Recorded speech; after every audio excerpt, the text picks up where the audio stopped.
So with that, I'm going to go ahead and get started.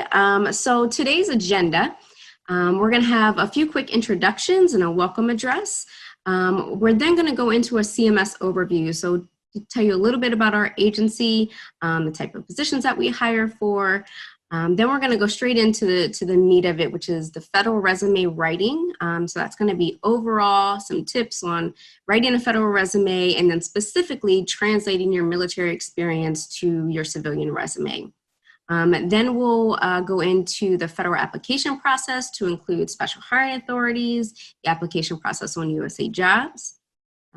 We'll then transition into effective interviewing, particularly interviewing in this virtual environment that we all find ourselves in these days. And then we'll conclude with social media, particularly LinkedIn, some advice on LinkedIn in general and your profile information there. So with that, I want to go ahead and introduce one of our partners, Todd Dawson. He is from the Operation Warfighter program. He is the regional coordinator for the National Capital Region, again, through the Defense Health Agency, the Recovery Coordination Program. So Todd, are you there? I am here, Marla. Thank you very much. Can you hear me? We can hear you great. Good, good, good. Hey, I apologize up front for my video. I am having some computer difficulties recently, and I'm surprised I was even able to dial in today. But I'm thankful you all can hear me. So thank you, Marla, for all of that and for the introduction. So as you said, my name is Todd Dawson. I'm with Operation Warfighter. I'm the regional coordinator here in the National Capital Region. Along with my partner, Mrs. Denise Williams, who coordinates the Education and Employment Initiative here in the National Capital Region. So we'd like to welcome everybody on behalf of the Department of Defense, the Defense Health Agency's Recovery Coordination Program, Operation Warfighter, and the Education and Employment Initiative. I don't want to take up too much of your time. We want to get to the good stuff. I think this is an awesome opportunity for all involved. We'd like to thank the good folks from CMS for graciously offering their professional insights to such critical topics and all of the stuff that they're going to cover today. This event owes its genesis to a semi-casual mention of the need to help warriors write resumes, and then out of that small seed blossomed this event that you're going to see today. So there's a lot of information that's going to be shared in order to help warriors and all those within the sphere of the VA and the Department of Defense. So this is again an awesome opportunity. We'd like to thank Miss Tara Carpenter for helping us with this. Marla and the rest of the folks who are going to be presenting here for their eagerness to help, so all of the rest of the presenters, we'd like to thank you all as well for offering your time, your effort, your energy, and your expertise to all of those who've joined us for this event. And to all of the military, veterans, spouses, and caregivers, thank you for your service and for being with us today. So I don't want to drone on. It's not my voice you guys want to hear. I don't have any information to provide for you, but these good folks do. So listen intently. I know she said you don't have to take copious notes, and that is for sure. There's going to be stuff that's going to be shared with you later on. We welcome any questions as far as Operation Warfighter and the Education and Employment Initiative are concerned. Our contact information will be shared later. But with all of that being said, and without further ado, let's please move on and get started. Hey, thank you so much, Todd. And I echo your sentiments as well, and thank everybody on this line for your service and your dedication to this country. So we'll just go ahead and get started. We are going to start with a brief overview from my colleague Heather Campbell on CMS and the Department of Health and Human Services. So Heather. Hi, good afternoon and good morning to some folks. Welcome to our virtual webinar. We're so happy to have you on this call today and to share information about our organization, the Centers for Medicare and Medicaid Services. Thank you guys, everyone on the call, for your service. So let's get started. CMS is a part of the Department of Health and Human Services. And the Department of Health and Human Services, which you guys have heard a lot about in the news lately, we actually have 11 operating divisions within the Department of Health and Human Services. And so really, as you can see on the slide, HHS is there to enhance and protect the health and well-being of all Americans. And they fulfill that mission by providing effective health and human services and fostering advances in medicine, public health, and social services. As I mentioned, there are 11 operating divisions. So you've heard of them: CDC, NIH, just to name a few, as well as the U.S. Public Health Service and 3 human service agencies. So we are a part of a larger organization. Our parent organization is the Department of Health and Human Services. CMS is an amazing organization. The Centers for Medicare and Medicaid Services is located right outside of the department. Right outside of Baltimore. Marla, I see the slides going. I'm like, where am I here? All right, CMS is located right outside of Baltimore, Maryland, and Woodlawn. But we also have 10 regional offices around the United States in Boston, New York, Philadelphia, Atlanta, Chicago, Dallas, Kansas City, Denver, San Francisco, and Seattle. So we have lots of opportunity to relocate and to live across the nation. We have the second largest budget in the federal government. CMS, we touch the lives of nearly 145 million people in the United States, including senior citizens, families, people with limited incomes, and people with disabilities. Our work truly enhances the lives of millions of Americans. And at CMS, whatever your strength or passion, you'll find opportunities to make a difference. And that's what's really awesome about CMS. A career with CMS will offer you opportunities to get involved with important national healthcare issues and be a part of a dynamic, fast-paced, and highly who we hire. At CMS, there is an opportunity for everyone. And I like to think of our organization split up into kind of 2 buckets. We have our centers, where you'll see a lot of the programs that are managed and the policy is written out of our centers. So Centers for Medicare and Medicaid Services, including programs like Children's Health Insurance Program, Medicare, Medicaid, the Affordable Care Act. These are all hopefully programs that you've heard of. So those are our centers where healthcare policy is actually written. And then we have our operational side, our offices. So I work in the Office of Human Capital. So I'm an operational employee supporting the centers that I just mentioned. So we have a place for individuals that have that robust healthcare passion and background, healthcare policy passion. And then for those folks who are more operational in business, finance, and program support, we hire contract specialists, accountants, financial management specialists, program management analysts, human resources. The list goes on and on. We also hire individuals with a media and communications background. So if you have public affairs experience, health communications experience, visual information experience, there's a spot for you at CMS. We hire individuals with technology, mathematics, and science. So IT specialists, statisticians, economists, data science. So as you can hear, just a few of the type of positions that we hire. We have the full gamut at CMS, and there is truly an opportunity for all backgrounds at our agency. So we talked about the type of positions. We also have great options for salary. We are on the federal GS scale. So there are very competitive opportunities for your salary from the entry level all the way up to the senior level. We also offer leave and holidays and lots of great perks. One of them is teleworking. And of course, that is at the discretion of the manager, but that's just one example of some of the perks for work-life balance for working at the agency. We have a beautiful campus at the Woodlawn location.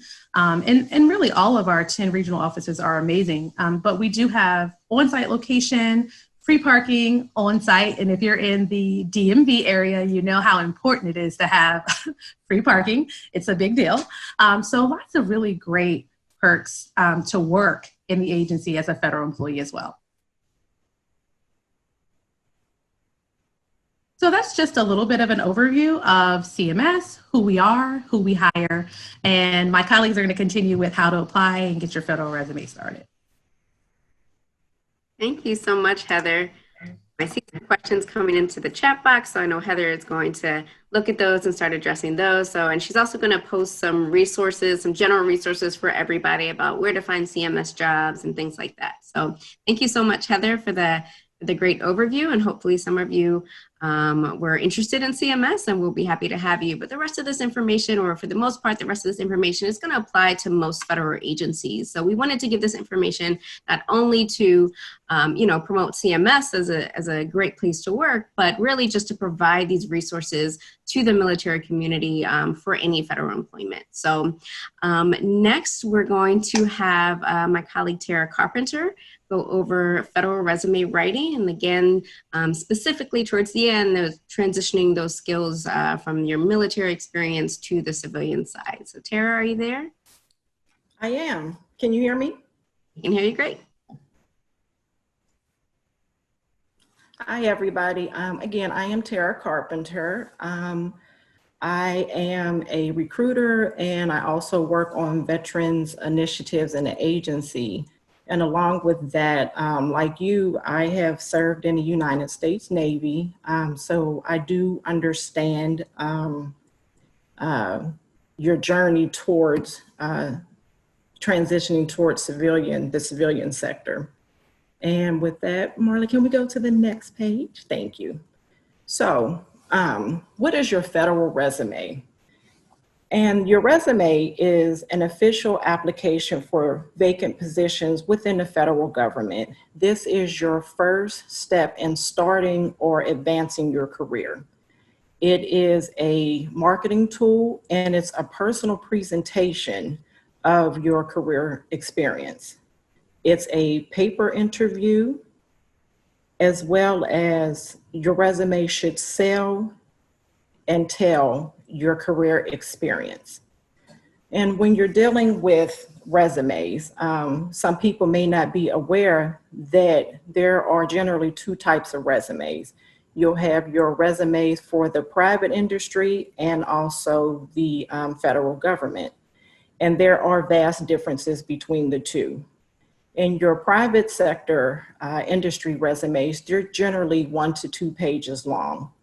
When you are writing your federal resume, it's going to be approximately 3 to 5 pages long. It definitely can be longer and will be longer depending on your experience. In your writing styles in the private industry, you will see just simple bullets. In the federal government, when you're writing this resume, you will have small narrative paragraphs. For the private industry, you will see basic industry language. In your federal resume, you will see keywords and skills, things that you will use like analyze, you've researched, you've developed, you've collaborated, you've supervised. When someone reviews your resume, in the private industry, it is usually scanned by software.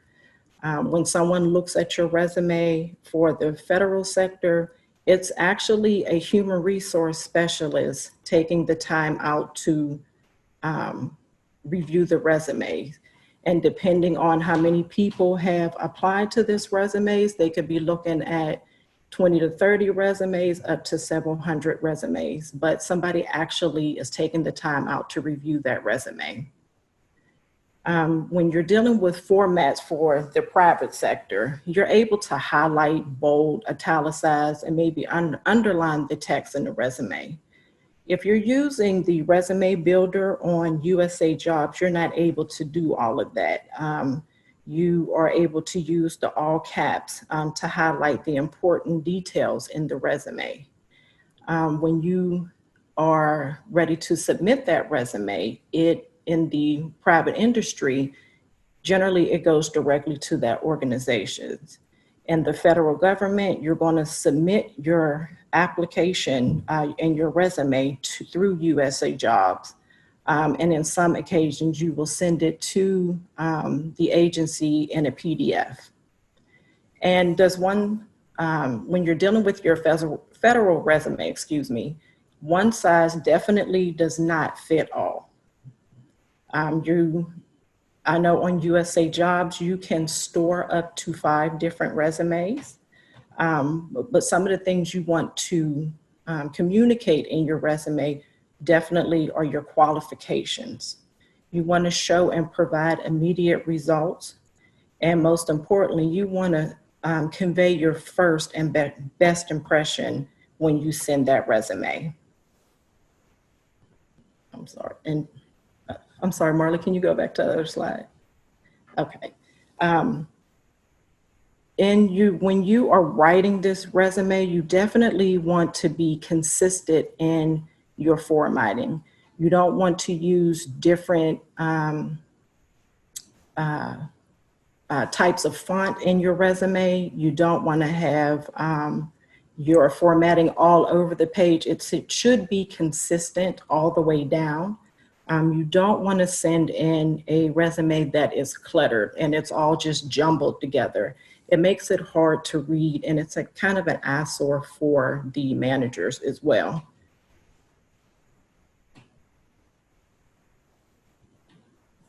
And so one thing you definitely want to do, and you should always do, is for your resume to stand out, you want to target that resume.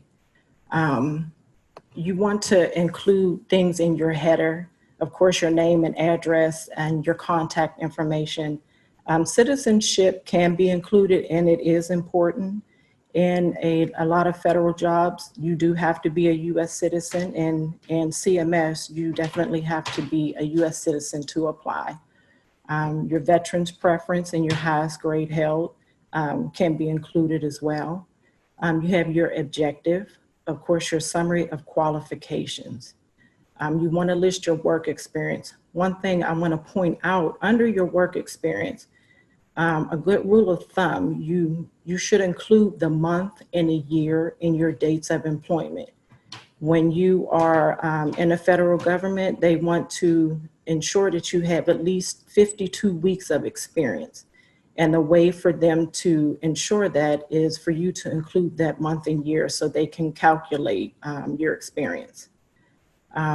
Your job scope definitions, you want to make sure you put relevant duties and responsibilities, and you are going to include those duties. They should correspond in relation to the position you are applying for.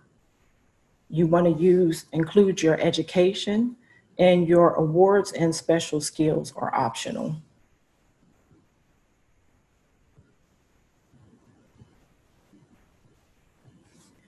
Okay, when you are, you want to do a brief statement of your summary and qualifications, and you want to include your core competencies. And before you even write this statement, I highly recommend that when you are looking at this vacancy announcement, that you review the requirements of this position. And that will help you write your statement so you can put down the appropriate qualifications and the core competencies for the job that you are applying to. You want to highlight qualifications and your areas of expertise. There's no right or wrong way you can do it by listed it as a narrative paragraph, and also use bullet points to follow that to describe your experience. Well, you can go to the next slide, please. And this is an example of one example of how it can be written. Here it's highlighting the area of expertise. Then you have the bullets that correspond.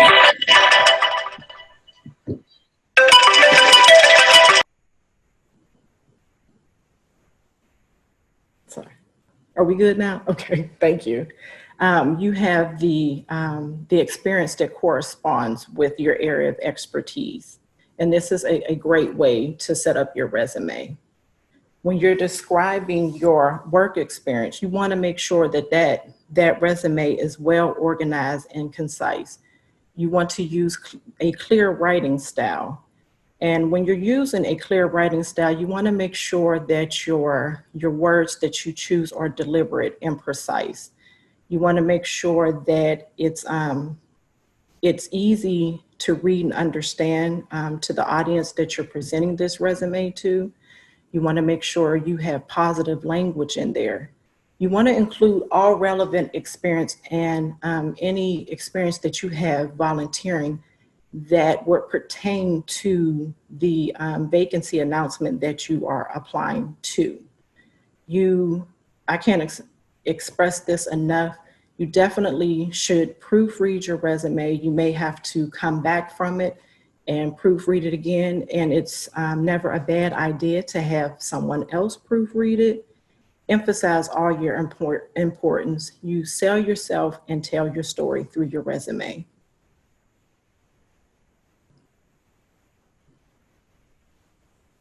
So when you're describing your work experience, there are some questions that you definitely should be asking yourself. And at the very least, what did you do? How did you do that? How often? How much time did it take?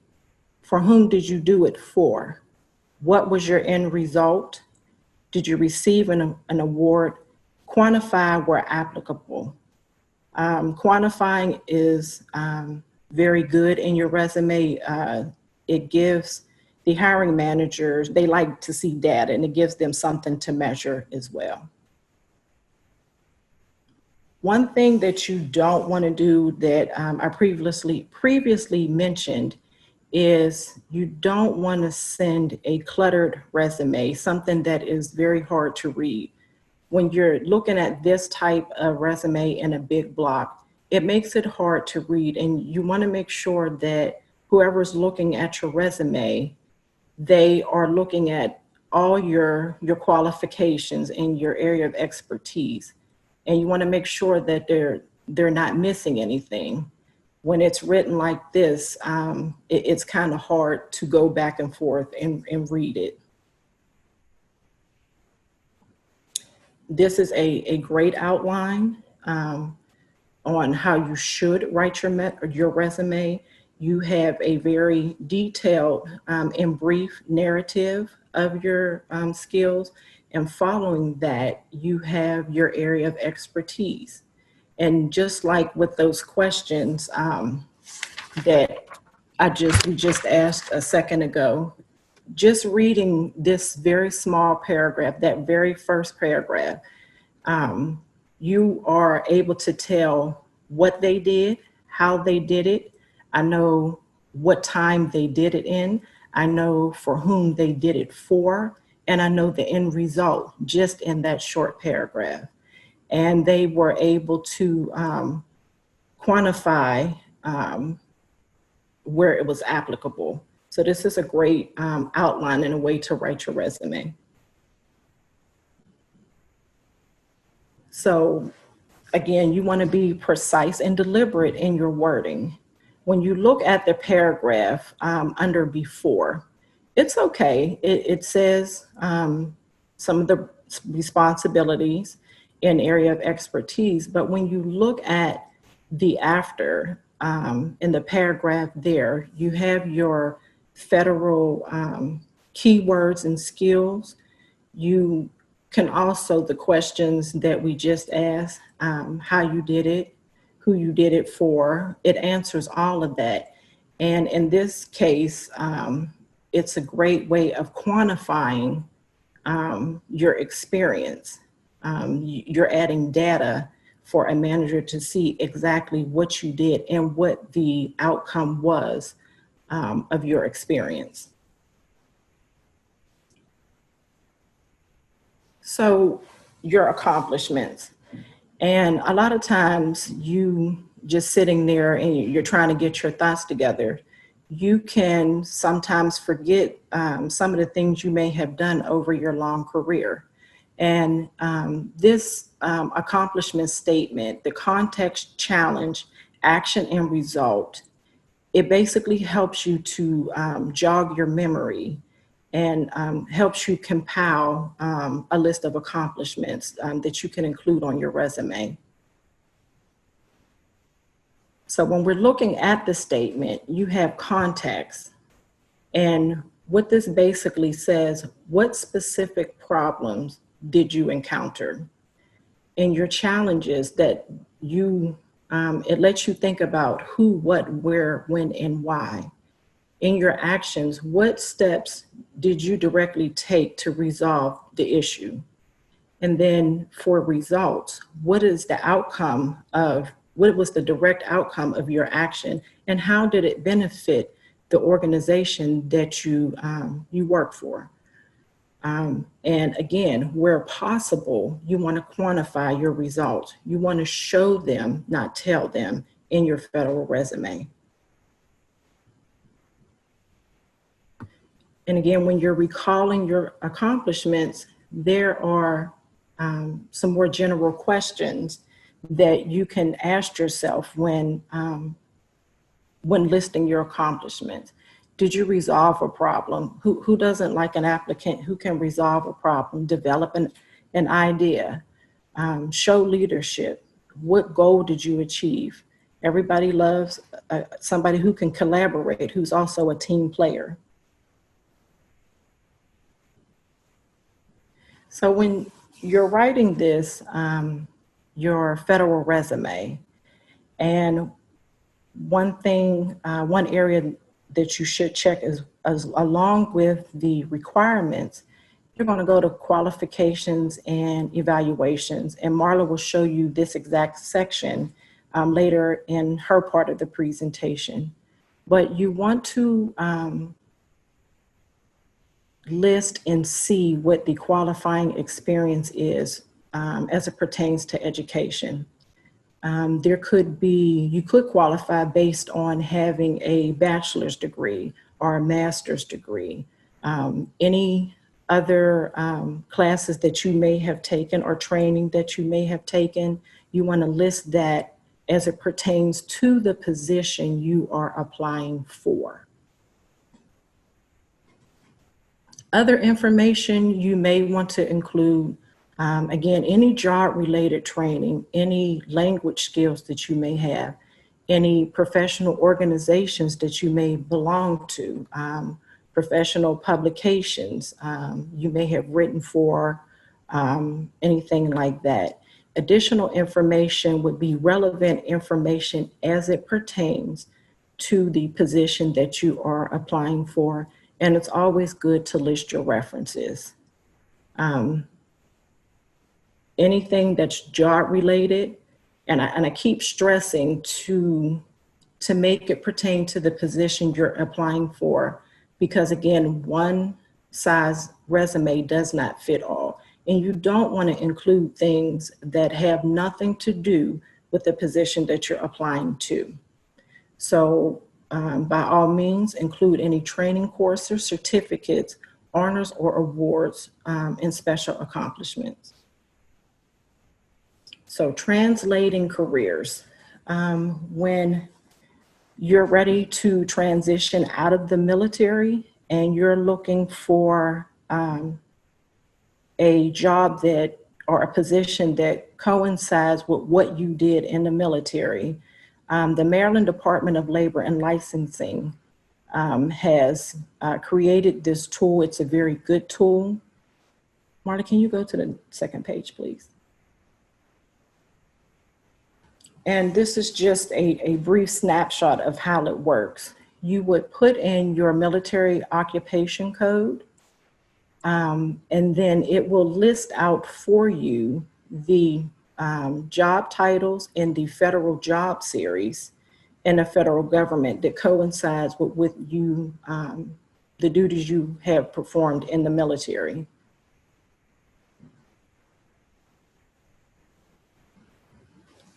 Now, when translating your skill set, this is something that can be scary in a sense, and can be kind of hard to write in your resume.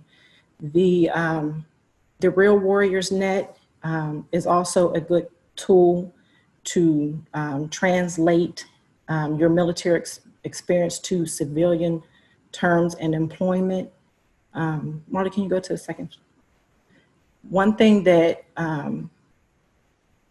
we find often, and not sure many service members are aware, but when a HR specialist is reviewing your resume, a lot of times they won't have a clue as to what your military background translate to in civilian terms.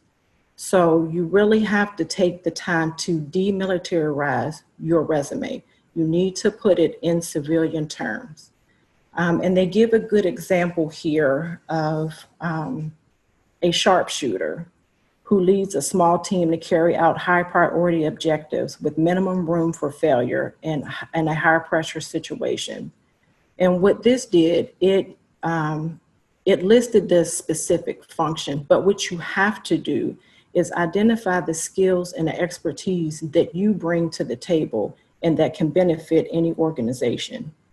So in doing that, when you look at the sharpshooter and you demilitarize his resume or her resume, you look and see that the skill set or the expertise, he displayed leadership, an ability to carry out work with minimum supervision, attention to detail, ability to work under strict deadlines.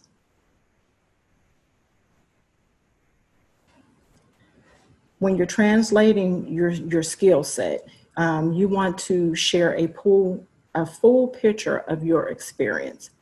You, of course, have your technical skills, and these are skills that you acquired while you were in the military. Then you have your interpersonal skills. You work with all ranks, from the lowest man on the totem pole to a high-ranking official. So you're dealing with people of all backgrounds, and you have your soft skills and your interpersonal skills that you should include on your resume as well. And then any leadership experience or training that you have, you definitely want to list that in your resume. Of course, this is valued by any employer.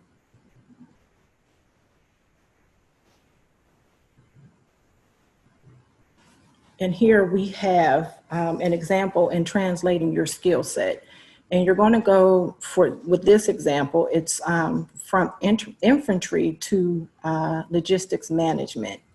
And you can see that the infantryman has 23 years with Army service. And they want to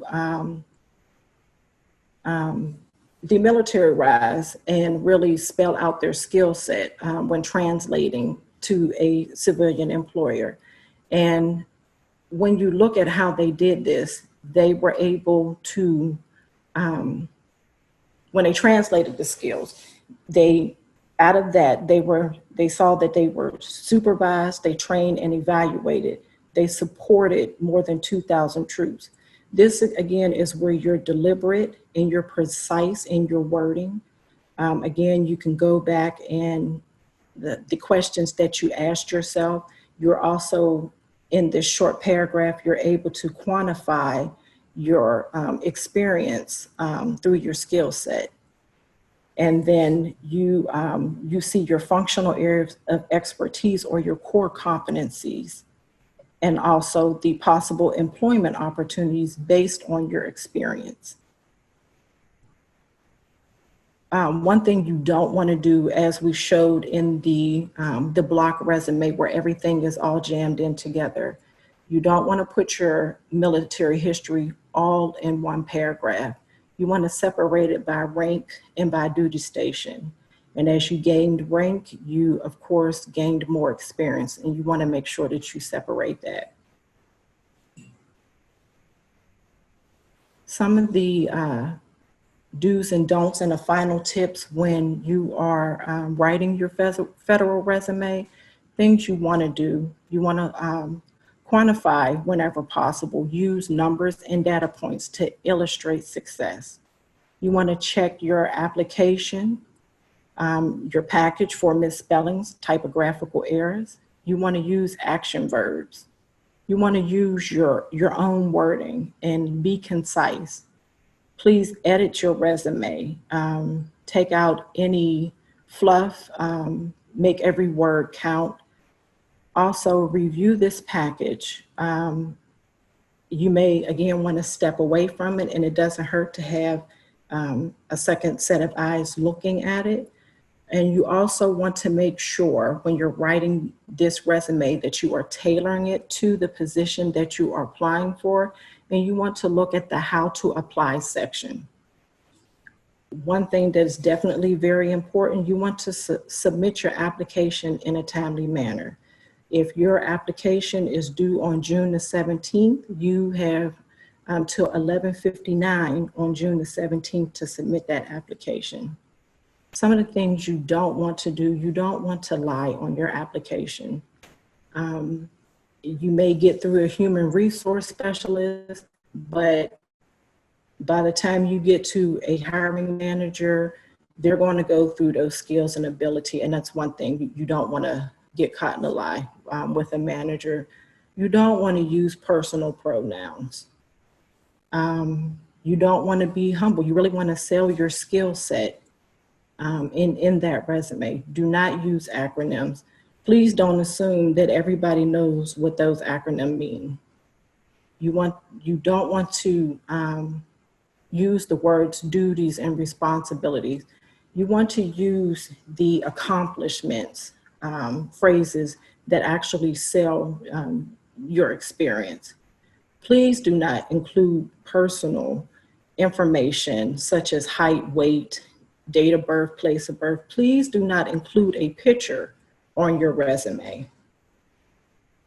And last but not least, you don't want to use the same exact resume for each position that you are applying for. You want to tailor each position, each resume to the position that you're applying for.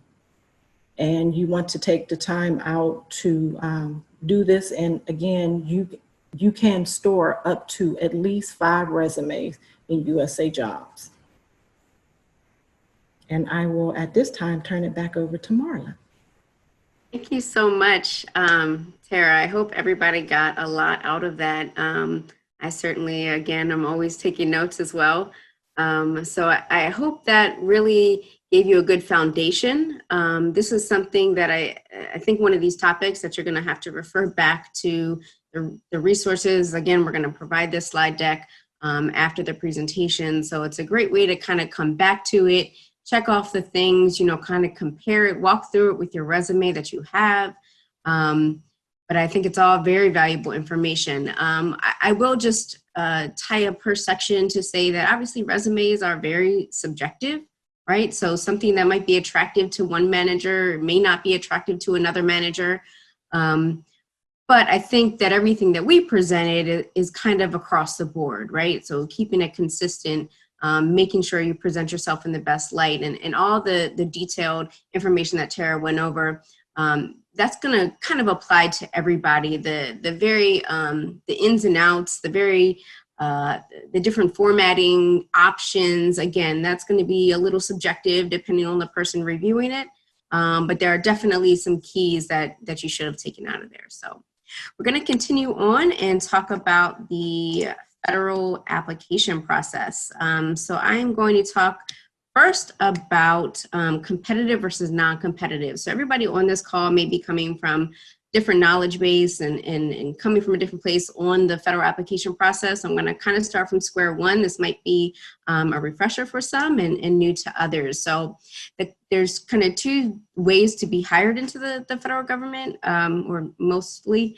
One is competitive and the other is non-competitive. There's also an accepted service, which we're not going to talk too much about. But the competitive service is basically, when you think of it in layman's terms, is when you apply through USA Jobs against everybody else. You're rated and ranked against everybody else that's applying.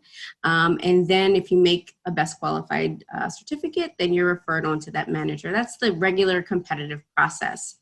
Non-competitive is when you can be possibly be considered outside of USA Jobs or outside of the traditional application process. It's a fantastic benefit to both the applicant and the manager. A lot of times it won't even require a posting on USA Jobs. Sometimes it will. So it could be a lot quicker than going through that whole USA Jobs process.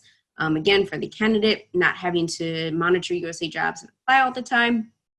The slight downside to that is every agency kind of runs their non-competitive hiring authorities, which we're going to get into next, a little differently on how to apply. So you do have to contact each agency that may be of interest to you and find out how they accept those non-competitive resumes.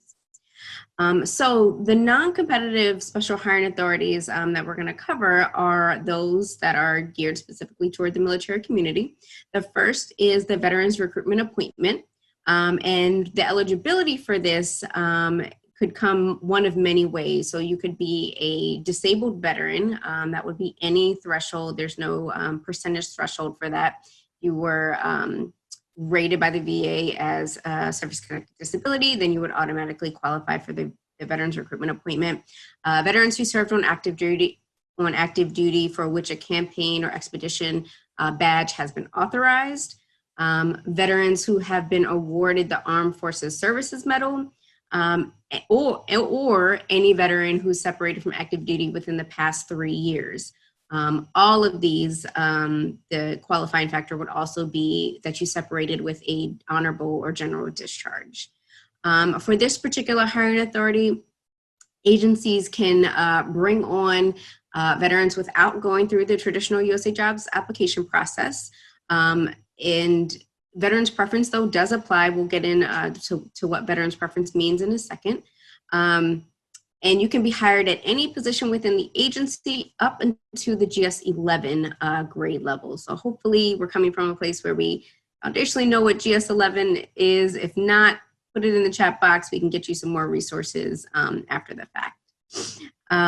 So a GS-11 would be the highest you can come on through the VRA. That does not mean after you're brought on, you can't be promoted outside of that. There's also the 30% or more disabled veteran hiring authority. That name is very descriptive.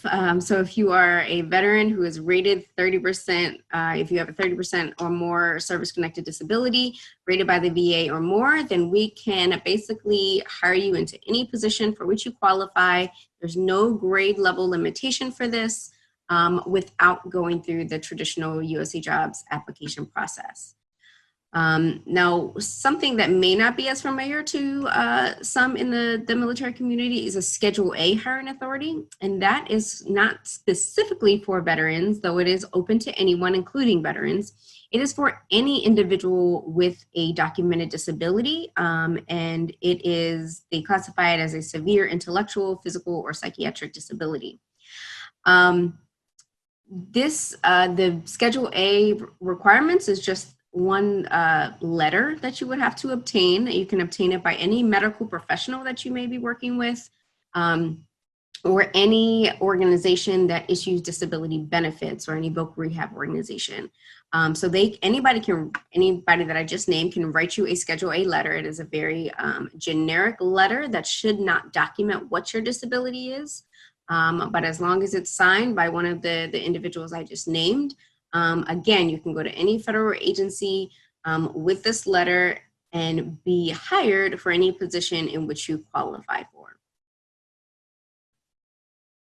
The final two, the Military Spouse Hiring Authority, there was just actually some advancements through executive order for the military spouse, the non-competitive hiring authority. That first bullet is what was relatively recently changed. It now applies to any spouse of a member of the armed forces that's on current active duty. Previously, years ago, it used to be that To be hired non-competitively, the active duty service member would have had to have been restationed within the previous 2 years, I believe. And there was a limit to the number of times you could use this. So they removed some of those limitations, which makes it more accessible to military spouses. Also a spouse of a 100% disabled member of the armed forces or a deceased member of the armed forces. You will probably note in your search that some agencies are able to use this hiring authority without a traditional application. For instance, the Department of Defense has the authority to hire military spouses without a separate application. Many agencies, including CMS, public notice is required. So public notice translates into USA Jobs. So while we can hire military spouses non-competitively, they still have to apply through a USA Jobs announcement or identify a USA Jobs announcement that they want to put in their application for, and that will make more sense in a few minutes. But we cannot just accept a resume, distribute it out to a manager and hire folks like that. And lastly, the Veterans Employment Opportunity Act of 1998, the VEOA, basically, you can read all this later, it basically gives eligible veterans the ability to apply for positions that would typically only be open to current federal employees, so status positions is what they're called. It allows veterans to apply to those as well. And some things I'll touch on very quickly.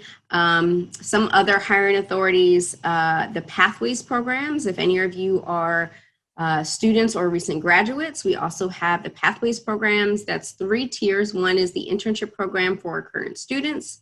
The other is the recent graduates program that is for anybody who's recently graduated within the previous 2 years. Veterans do have an exception to that if their military service prevented them from applying within that 2-year time frame, you have up to 6 years depending on your situation.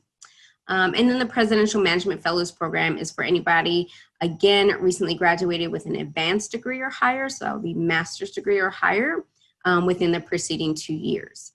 I will just note that Veterans Preference applies to all of these programs. So if you do get Veterans Preference, and you were to apply to the Recent Graduates Program or our internship program, then you would also get preference and be referred first if you qualified for that position. And so I've mentioned Veterans Preference several times, so I hope that everybody on this line has at least heard of what that is and generally knows what it means. In essence, I'm not going to read all of these slides. In essence, you get preference in the federal application process. So in addition to these non-competitive ways, and I know I've talked about that a lot, we will discuss how you actually apply to CMS non-competitively. But when you're applying in USA Jobs and you just apply the traditional way, if you get Veterans Preference, then you receive preference in that hiring for positions in which you're found qualified for. So if you are found qualified and you are a preference eligible, you cannot be passed over for a non-preference eligible for a non-veteran. So that is a huge benefit to many folks on this line. There are different point values associated with that. That used to mean something different in the context of federal hiring when there was called the top 3, but now we refer what we call the best qualified list of candidates. So if there are veterans, again, it doesn't matter what that best qualified list looks like. If there are veterans with preference that meet the qualifications for that position, they are referred first and must be, I use the term exhausted. And so that either means offered a position or the veteran has to decline the position in order to hire any non-veteran. So there's a 5-point and 10-point preference eligibles. The main thing I want to talk about on this slide is if you are unsure, unaware, or just not familiar in general with Veterans Preference, the Department of Labor has a great site. It takes you through a list of questions about your military service, and once you answer all of those questions, it will tell you what preference that you receive. So take note of this website. Again, you'll get these slides in case you're not able to jot it down. The Feds Hire Vets, if you've never been to fedshirevets.gov, that's also a fantastic resource for any veteran looking for employment within the federal government. So just going to quickly go through some pointers about applying through USA Jobs. Then we're going to finish out this section with how to apply non-competitively to CMS.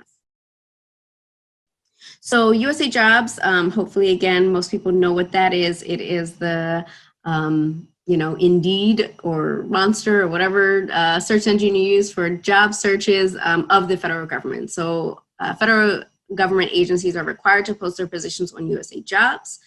It is the one-stop shop. When you're on USA Jobs, if you are not familiar, you will need to set up a profile first. Within this profile, you'll be asked, do you have military service, and then some details about that. That's what this screen is showing. Just make sure you read those questions carefully. It will also ask for your preference. Again, that Department of Labor website is going to be very helpful if you're not sure what your preference is.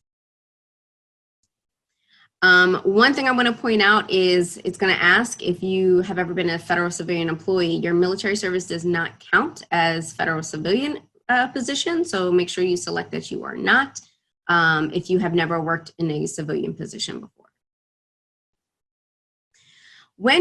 So once you set up your profile, now you have your resume uploaded. You can upload up to 5 resumes and 10 pieces of supporting documentation. You want to make sure you upload all of your supporting documentation, especially if you are claiming veterans preference of any kind or any non-competitive authority. So that documentation, I skipped over that section one. So you'll see at the bottom here, your DD-214, please make sure it's a member 4 copy or member copy 4. Your VA disability letter, if that's applicable to you. Like I mentioned, that Schedule A letter. If you do have previous federal civilian employment, or SF-50, transcripts. Excuse me 1 second. Okay, so we've gone over that. Civilian employee. And so now you've uploaded all of your information. You have your resume, your profile is complete. At that point, you'll be able to start searching for positions that meet your background or what you're looking for. So you'll have a lot of different filters on what to choose from when you're searching on USA Jobs, whether that be geographic location, salary that you're looking for, a GS level, a particular agency. Obviously, I think I mentioned your occupational field. So there's a lot of different filters. Once you determine the set of criteria that you're looking for in a position, what will come up with is all open positions that meet that criteria that you've set. One point of note, which is not mentioned on these slides, is you can do a saved search. So once you do a search for the criteria that you're looking for, you'll be able to save that search. And you can select in that saved search how many times you want to be notified when positions that meet that criteria are posted. So if you want to be notified daily, anytime a position that meets that criteria that you set, you can get an email daily, you can get an email weekly, whichever you prefer. So that's a great resource to not always feel like you have to check the site every day. USA Jobs obviously is updated every day. But one of the things you also want to pay attention to is the hiring path. So once you set up all that criteria, on the right-hand side, you'll see the hiring path. And this is who the position is open to. What you'll see at the bottom here is that there's a section for armed forces where you can select veterans and military spouse, veterans or military spouse, or both if you wanted to. Just make sure that first box where it says open to the public is also checked, because you're obviously part of the public. So you don't want to discount those positions either. But you want to make sure you select veteran and or military spouse. That is going to allow those positions that would typically only be open to federal employees. That will come up for you as well once you click those selections.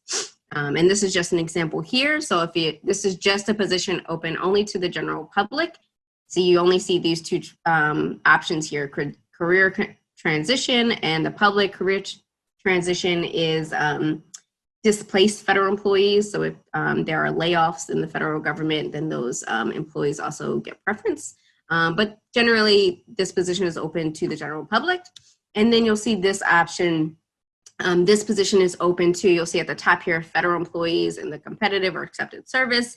And then down towards the bottom, you'll see it's also open to military spouses and veterans as well. So some great resources there. When you're in the vacancy announcement, you'll see a lot of different sections. One of those sections is the duty section. In our opinion, this section is most aligned with deciding whether this position is an appropriate fit for you. So it's not necessarily like what you need to base your resume off of, or how you need to tweak, or whether you even think you're qualified for it. But this position really says, is this the type of work I want to do? So I would start there, because if it's not even the type of work that you want to do, it doesn't really matter if you're qualified. I would just move on. But I would visit the duty section first to see if it's the type of thing that you want to do. Then you would scroll down to the qualifications requirements section. This is one of the most important sections if you are interested in the position, because this tells you whether you're going to qualify for the position. As Tara mentioned, when she was mentioning the month and year on the resume, that's important. You'll see this first line in almost every vacancy announcement. In order to qualify for the GS, whatever grade level this position that you're applying to is, you must meet the following. You must demonstrate at least 1 year or 52 weeks of qualifying experience at the next lower grade level. So in this case, it's a GS-12 position that you'd be applying for, so you must have 1 year at the GS-11 grade level in the federal government. But if you don't have civilian federal experience, that means almost nothing to most people. And so then what you really want to pay attention to is the next few sentences. And then, because it goes on to say, obtained in either the private or public sector, to include. And then you'll normally see 3 to 4 examples of what type of experience you need outside of the federal government to qualify for this position. What you'll find is, as you go higher in grade level, this information is going to be more specific. It's going to be more narrowed down, because as you're applying to GS-13, GS-14 positions, the expectation is that you have more specific experience related to that position. So for CMS, for example, we obviously oversee the Medicare and Medicaid programs. At GS-13, GS-14 positions, you may see very specific, you need to have Medicare policy experience. As you go down in grade level, the experience that you're seeing here should become more broad. So instead of Medicare policy, this says analyzing national health insurance program policy, so that, you know, you could obtain at different organizations, a health insurance organization, for example. As you go down even farther at maybe the entry level, the GS-7, the GS-9 positions, it might just be analyzing policy. So that's what you'll see as you're applying to different grade levels. But it's very important to pay attention to this, because this is what is going to determine whether you qualify for the position. So as I mentioned, take a look at that section, and then the second piece to that is making sure that it's reflected in your resume somewhere. So if you're reading these 3 or 4 experiences and you're saying, yes, I've done this, then you need to go back and make sure it's in your resume. We understand that you always, 100% of the time you can't include every single thing you've ever done in your career. But if it's in the qualifications section of that vacancy announcement and it's not in your resume, that's the time you want to go back and amend your resume and make sure it's reflected in there. Without showing that in your resume, you could be deemed not qualified for the position. And as I mentioned, it may require you to amend your resume for each position that you apply to. We don't anticipate, as you're applying to different positions within the federal government, that you would need to do that every single time, because what you're going to see is you're going to start seeing some common themes for the common position types that you're applying to. Most people are only going to be applying to a few types of positions. And that's where those several resumes come in. So say you have, let's see, an IT background and an accounting background. There might be 2 separate resumes where you want to highlight one a little more than the other, and then vice versa. So that's the benefit of being able to store multiple resumes in USA Jobs. The other piece of this is with each application, once you click the Apply Now button, you will have to complete an occupational questionnaire. It's the questions that you have to answer in your application. Just want to note here that those questions are visible to every applicant before you actually click the Apply button. So if you want to get a preview of those in the qualifications section, I will caveat with this is how CMS does their vacancy announcements. This could be in a different section. Sometimes it may not be visible. I'm going to assume most agencies do make it visible. But for CMS positions, you will see it in the qualifications section. At the bottom there, you see it says, click the following link to view the occupational questionnaire, and it has a link. It'll take you directly to those questions so you can preview those. For the most part, those are going to be multiple choice experience-based questions that, go over, basically ask you a question, do you have experience analyzing policy? And the answers will be everything from I do not possess this experience or knowledge to I'm an expert at this and everything in between.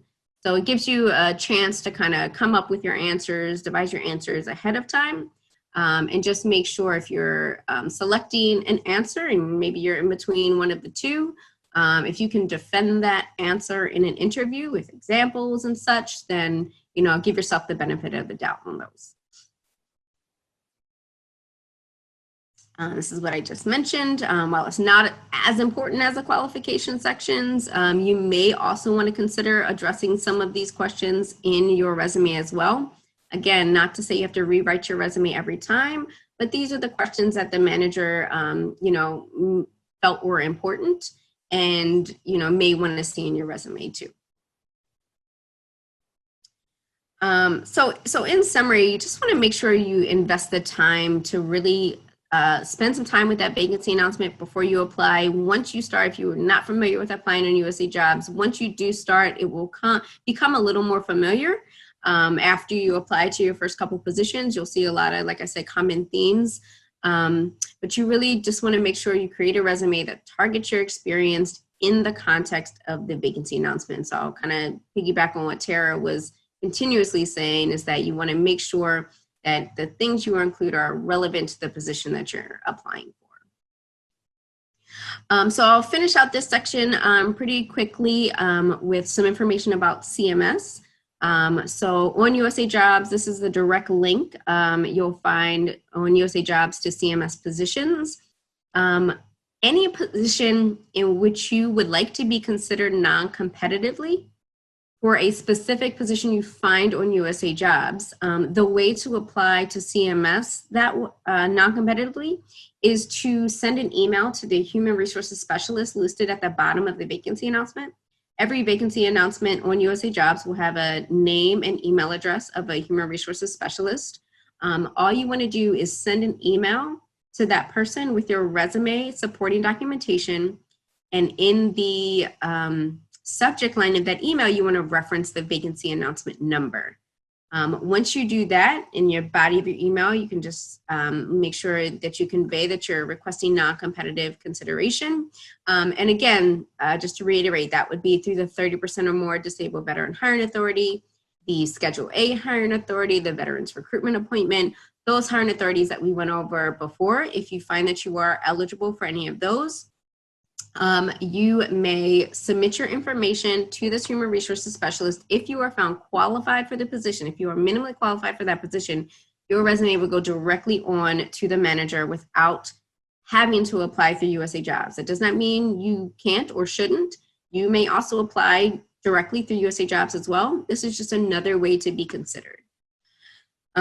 More information on that can be found on our career site. The link is here. It will also be at the end of this presentation as well. A more direct link is cms.gov/careers@CMS. In addition to that, in addition to applying to a specific vacancy announcement that you identify in USA Jobs, at CMS, we also maintain a non-competitive resume database where if you are eligible for any one of those position hiring authorities that we've gone over, we maintain a resume database of non-competitive eligible candidates that managers can access at any time. It is a a real time, if they are looking to fill a position, if they are preparing for one of their employees to retire and they just want to get a jump on things, whatever the scenario is for that hiring manager, they can access this database, peruse who is in there. They have a lot of different filters to also search by within our database. They can reach out to candidates directly because it is non-competitive. Again, they don't have to post on USA Jobs.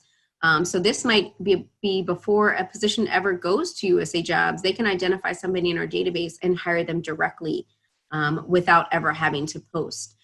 Sometimes managers do it in conjunction with. So sometimes they start the process to post on USA Jobs, but they'll also be searching our database at the same time as well. And if they identify somebody, again, you don't even have to finish that process. One other thing to mention is, I'm sorry, not one other thing to mention, how you apply or apply to be entered into our database. You can actually send your package to our colleague who presented on the resumes, Tara Carpenter. If you just send your resume, your supporting documentation, and make sure to include your geographic preference. As Heather mentioned at the beginning of this call, CMS had 10 regional offices. Again, these will all be outlined on our website. But just make sure you mention your geographic preference because that's one of the search filters in our database. Tara will be able to go over your resume, ensure that you are in fact eligible for one of our non-competitive hiring authorities. If you are not sure, feel free to send your information to Tara. She will also be able to let you know if you are eligible for one of those authorities. And if you are, you'll be entered into our database for perusal from our managers. Just included some resources here. This is for both what Tara went over and for what I've gone over for veterans, folks in the military community in general. So these are some great resources for you. Again, these slides will be provided to you at the end. Okay, so I am happy now to turn it over to my colleague and supervisor, Erin Mangle, who will be talking about interviewing in a virtual world. Erin, are you there? I'm here. Can everybody hear me okay? I can hear you. All right. Good afternoon, everybody. My name is Erin Mangle. I am the Deputy Director of Global Hiring and Outreach, and I will talk to you for a few minutes about interviewing in a virtual world. So, next slide. The first thing you want to do is really test your technology. Whether you're using your camera, your iPhone, make sure that you have the software that you need. You might need to download an app on your phone, and you also want to build essentially a stage within your house. So what do I mean by that? You might want to, move the furniture around so that you have natural light coming from the front. So right now I actually have a lamp in front of me and I have a window in front of me.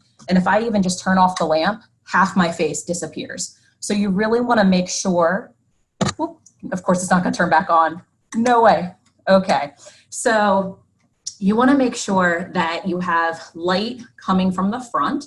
If you have the light source coming from behind you, your entire face will be in a shadow. The other thing that you want to do is make sure that you are squared on screen. So you want it to go from about mid-chest and you want your face so that we can see your face. We don't want to see the top of your head. We don't want it to be too low. The other trick that I have is I'm using my laptop right now. I have a shoebox underneath my laptop so that the camera is hitting right at my eye rather than underneath. It's a little bit more flattering. Also, if you don't have a software where there is a virtual background, like all of us are using right now, make sure that the environment behind you is not cluttered. Make sure you don't have pets, children that could barge in. Another thing I've seen is, sometimes there's a ceiling fan going around, and that's all very distracting. You want the hiring official to be able to focus on you and what you're saying. You also want to make sure that you are dressed for an interview. So even though we're in this virtual world, you should still come prepared, dressed as if you were reporting in person. So whether that's a suit and tie or a dress, obviously they can only see your top, but make sure that you would be wearing something or made up in a way that you would be comfortable if you were to meet this person in person. The other part is to sit down and be prepared. So Marla, next slide.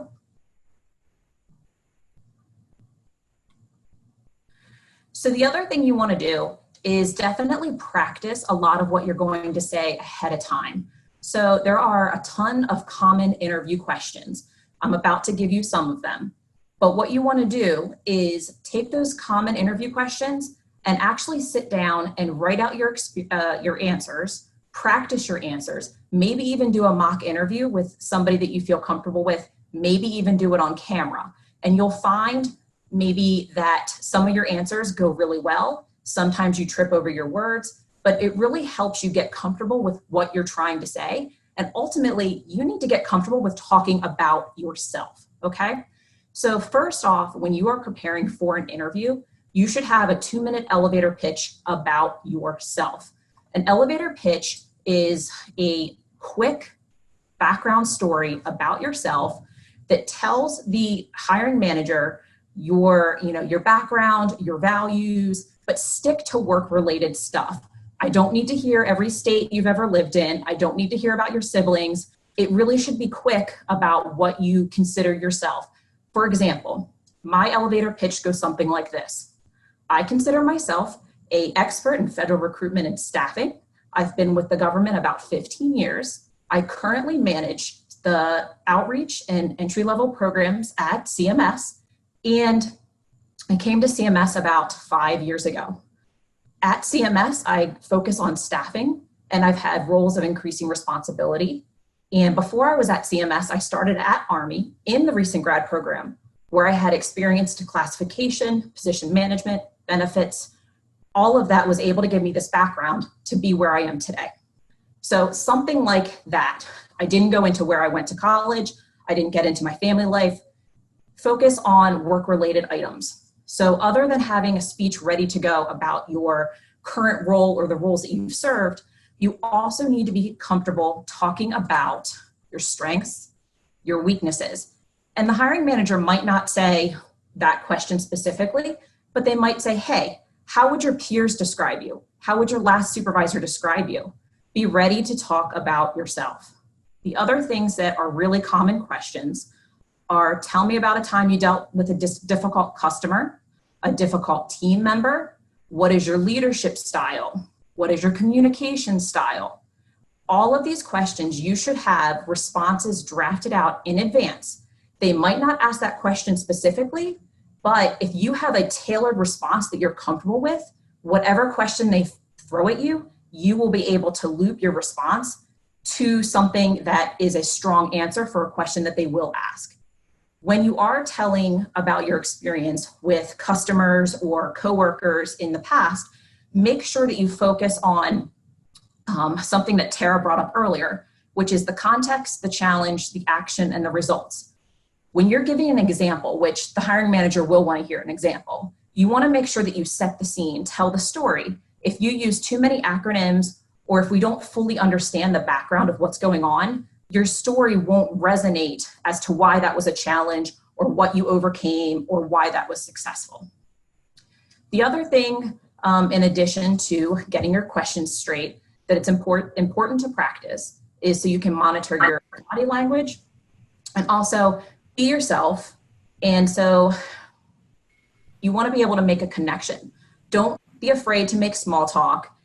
Interviews are, nerve-wracking for the candidate, but for the hiring manager, it's also nice to get a little bit of a preview of the person's personality. Are they comfortable? Are they nervous? Things like that. And at the end, once you finished your interview, definitely send a thank you within 24 hours. In the virtual world, an email is fine. Whenever we go back to in-person, or if you have an in-person interview, it's also okay to send a paper invite if you can get it there quickly enough. Your thank you should have a couple of components. First off, you should say thank you because you appreciate the opportunity. You should also include why you are excited about the opportunity and also why you are a good fit for that position. Perhaps tie in something that you learned in the interview about the position or the company to your background and close it out with your contact info. So that is it for my little portion. I hope that was helpful. Awesome. Thank you so much, Erin. I actually took away from that, and I plan on implementing that next time I need to interview. So thanks again.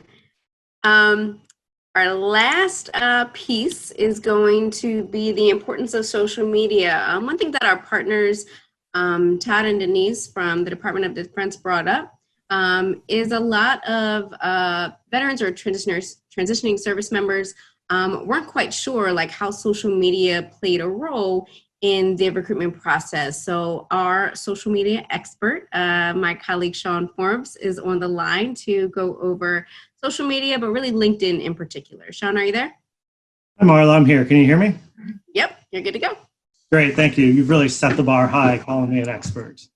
Hello, everyone. My name is Sean Forbes. I work in recruitment and outreach for CMS. I'm a retired Navy veteran of 20 years. And one of the things we'll be talking about today is LinkedIn. When I was in the Navy, LinkedIn, I didn't need it. It wasn't a thing.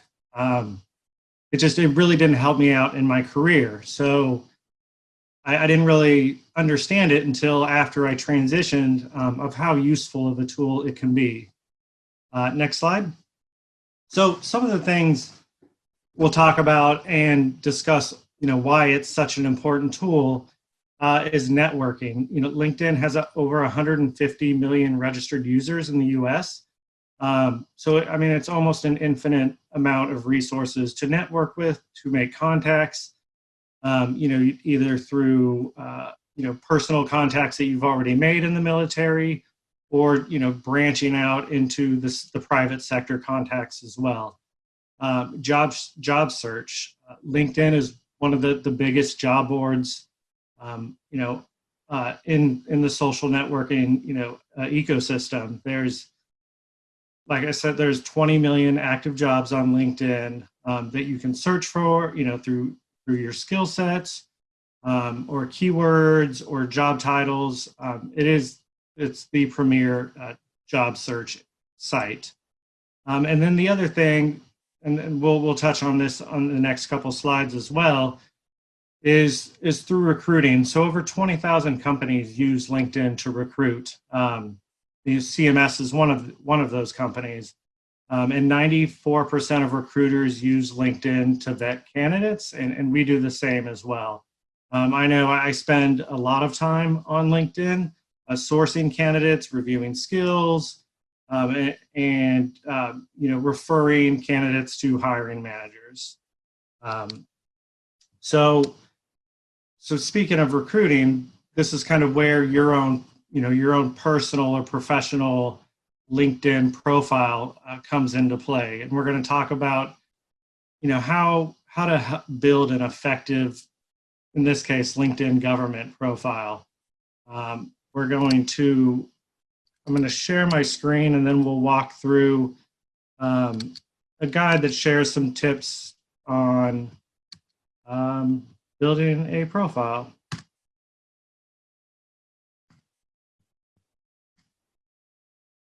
Can everybody see my screen? All right.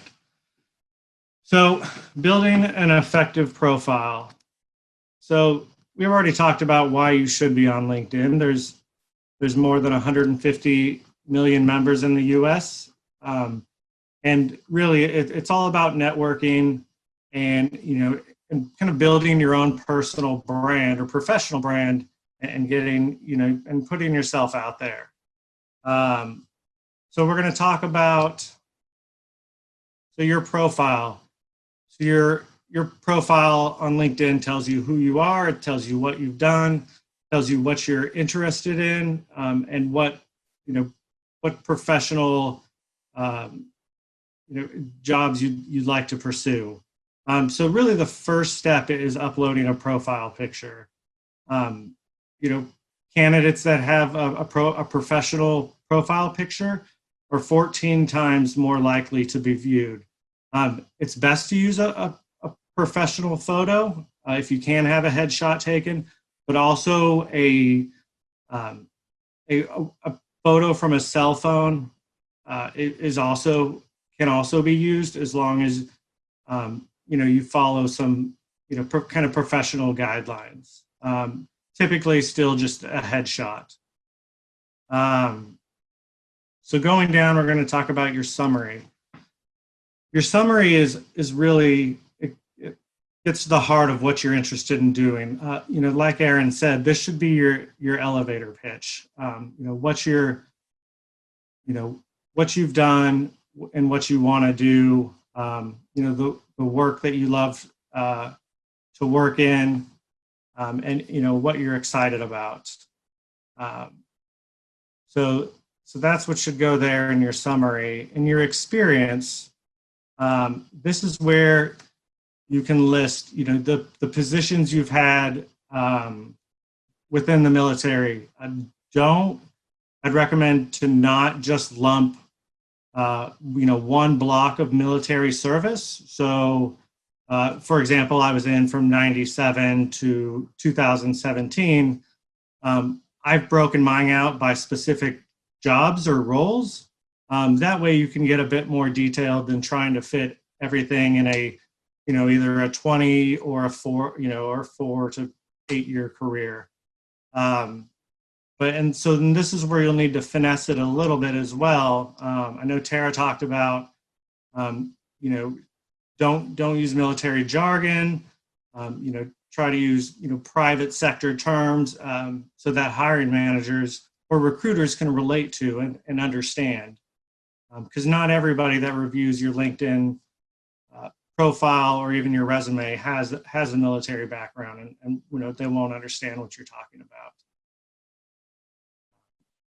So yeah, be sure to break those out. Multimedia, you can add presentations or graphics or videos to your experience. So if you worked on a high level project that has a website or was published, you can add that content. If you work in communications or graphics and you have a portfolio, you can add a sample of that there. Volunteer experience and causes. I know a lot of the time folks in the military, you know, they do have a lot of volunteer experience, you know, and feel free to list that here as well. Skills. So this is a big part here. So maintaining a relevant list of skills on your profile will help others, really recruiters and hiring managers, understand your strengths and match you with the right opportunities. So skills is probably the top search queries that we perform as recruiters to search for candidates. So be sure to add veteran to your skill. It's one of the things I search for, and add your branch of service to your list of skills as well. You know, another thing I know a lot of you know, military folks have is, you know, project management, program management. You know, and you can search skills within LinkedIn. You know, you'll be able to, there's a long list of pre-populated skills that you'll be able to select from, but you want to select these and associate them with your professional background, because that's how you'll get picked up in recruiter searches. Excuse me. Education. You know, put down, you know, degrees that you achieved while in the military or prior to. Additionally, leadership courses and specialized training you can add here as well. So any formal training you've taken, you know, you can add under this education block. You know, if you're with any organizations, you can add this here. So, you know, any industry or trade or professional groups, this is a section to add them. And adding these organizations just further expands your network and your ability to network. Recommendations. So this will add credibility to your profile when others recommend you, and then in turn you can recommend others as well. Just the, you know, it's just a quick write up that says, you know, how great of a you know, employee you are, or a certain project that you may have worked on. And groups Groups allow you, there's several veteran groups out there that you can join. Again, this will just further increase your networking, because from there you can meet other members of the groups. And, I know a lot within the veteran groups, they share job resources or education resources. There's a lot of info that gets passed around in these groups. So I would encourage you to join them as well. And then following is just following organizations that matter to you. They'll post content, and then their content will show up in your news feed. So that's how you can stay up to date with, if you're following CMS, for instance, on LinkedIn, not as a plug, but just saying. And HHS or whoever you want to follow, that's how you'll see their content. So, and another thing, it's not in this PDF, but I want to tell you about. So, in your LinkedIn profile, you'll have an option to check a box that will say, let recruiters know you're open to opportunities. Make sure to go in and check that box, or flip the switch. I can't remember what it is. But when recruiters search, you'll end up in a different category. You'll be shown to recruiters as you're open to opportunities, instead of lumped in with a different category altogether. So be sure it's in your profile settings to go in and check that that open to opportunities box. And then lastly, I just have one quick resource to share. And that is, so LinkedIn for military spouses and vets is offering a free 1-year premium subscription. So if you're an active duty service member or veteran, and this is also for spouses, you get a free year premium career subscription. And additionally, that includes the access to the LinkedIn Learning platform, which has over 10,000 courses in business and technology and many more. And you can take these classes and then add them. You'll get a certificate, and you can add them to your LinkedIn profile, which really just just helps you out for recruiter searches, things like that. But yeah, I thought that was a really good thing that I just came across. But that's it for me. Thanks so much, Sean. We actually had a couple of questions come in that Heather is letting me know about while we have you. So not sure if you can address any of these. So one of the questions came in that said, why should we post a picture? Could it lead, or would it lead to discrimination? No, that's a great question. I personally don't see that it has, but I think it also has something to do with LinkedIn's algorithm on how you do show up. I think it's 14 times more likely to show up in searches. So I think LinkedIn is really looking for profile completeness on that. And then that's how you get factored into the algorithm, the search. Great response, and some advice for folks who may have been worried about that and why it's important. Another question that came in, do we feel like LinkedIn is only important for professional positions, blue collar versus white collar? Any thoughts on that? No, I think the range of jobs spans blue collar to white collar. I think everybody's recruiting through LinkedIn. I think there was 20 million jobs that are currently on LinkedIn. So it's a little bit of everything, and it absolutely can't hurt to have a complete LinkedIn profile. Great, and sorry to put you on the spot here, but I'm going to keep going. Such a great job. Do you feel like it's appropriate to list clearances on LinkedIn? Yeah, I think so.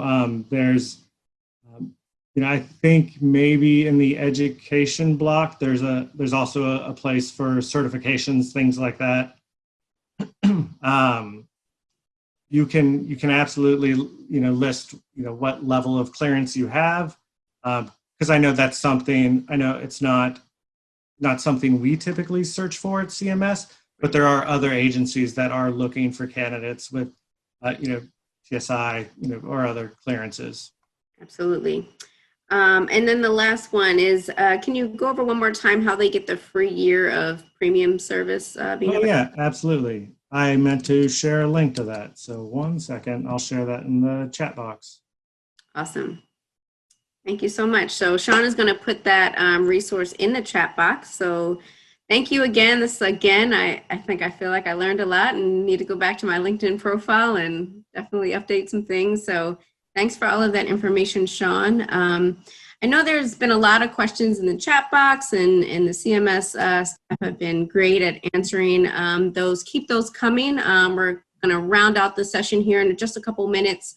And so we'll get to any, maybe we'll be able to answer some of those questions aloud if you have any additional questions. I know one that came up from a few people was if you needed a college degree to apply. I will say certainly for CMS, probably for most federal agencies, the qualification requirements typically are education, experience, or a combination of the two. So there are a handful of positions within CMS and within the federal government that require what they call positive education requirements, which is a certain number of credit hours in a particular field of study. The large majority of CMS positions and probably positions within the larger federal government do not necessarily require education. If you have experience to qualify for that position, education, a degree would not be required. Hope that answers some questions that we've had.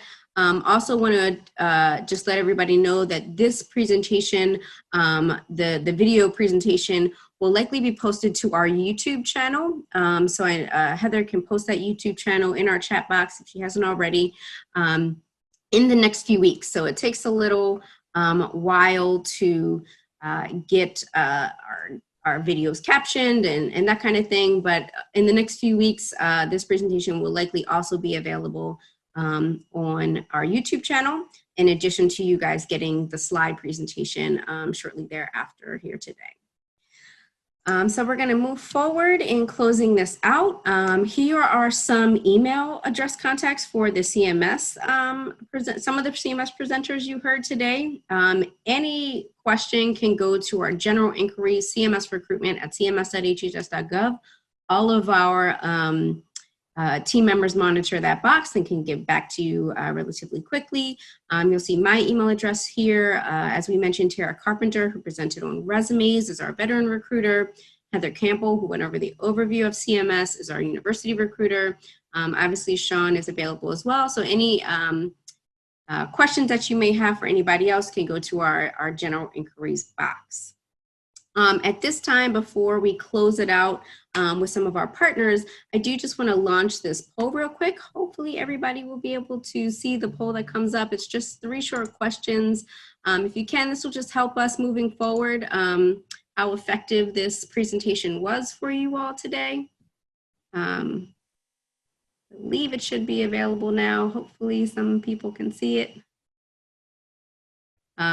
You'll see one answer to the question number 2 is, if you have any suggestions moving forward for different topics, please include those in our chat box. I also saw somebody raise their hand a minute or 2 ago. So if you have any questions, feel free to type them in our chat box. We're going to close that out here in a second, and then we're going to stay on the line for a few minutes to respond to some more questions. So I see responses coming in. Thank you guys so much. I'm glad to see that it was valuable for a lot of you. So again, appreciate those responses to the polls. We are going, can I move forward? Yes, I can. Okay. So as you guys are responding to those poll questions, I want to bring on another one of our partners. You heard from Todd earlier in the presentation, Denise Williams works with the Education and Employment Initiative. She is the regional coordinator for the National Capital Region, again, through the Defense Health Agency and Recovery Coordination Program. So Denise, are you there? I am here. Thank you so much, Marla. Thank you all to the Center for Medicaid and Medicare Services for this wonderful presentation. Marla, Sean, Tara, and Heather, we greatly appreciate all of the very informative and valuable information that you've shared with us today. And I would also like to have the opportunity to allow Mr. Philip Thornton. He's the E2I OWF program lead for the Defense Health Agency Recovery Coordination Program. He would also like to say a few words. And I just want to thank all of the attendees, and we hope that this information was very valuable for you. Our contact information for the National Capital Region will be on the next slide. Mr. Thornton, are you there? Yes, I am, Denise. I'm here. Okay, sir. Hey, just piggybacking off of Denise's comments. Again, I am Phil Thornton, the program lead for E2IOWF, and on behalf of Miss Mason, our director of the Recovery Coordination Program, I just like to say thank you to the CMS team. You guys have done an exceptional job today and shared some very valuable information, and hopefully all of the participants that joined us today will put this in their toolkit and actually put this valuable information into use when it comes to their transition, when it comes to updating their resume, their LinkedIn profiles, and just use those tips. This information, so valuable and can be game-changing as far as going into your new journey, the civilian sector, what have you. Nothing but positive public praise for the CMS team. We look forward to future partnership events with you guys. Bottom line up front, you guys hit a home run today, and I was privileged to be a part of listening in to Denise and Todd. Wow, this was just a great event in a restricted environment where you guys use the virtual environment and tools to make something great happen. And just thank you for letting us be a part of this great virtual information session. So thank you. Thank you, Phil. Thank you, Denise. Thanks again, Todd. We hope that, I'll just piggyback, we hope that everybody got a lot out of this. We were happy to partner with you guys and certainly happy to do it again if everybody found that it was valuable. Again, this particular presentation will be available on our YouTube channel shortly within the next few weeks. These slides will go out shortly after this presentation, so hopefully that will be helpful to everyone. Again, we will stay on the line. I know the chat box was pretty busy during the presentation, so I've heard. Appreciate everybody from the CMS team that was able to jump in and respond to everybody's questions. We'll stay on the line here for the next few minutes or so. Make sure we get everybody's questions answered. And thank you all for participating today.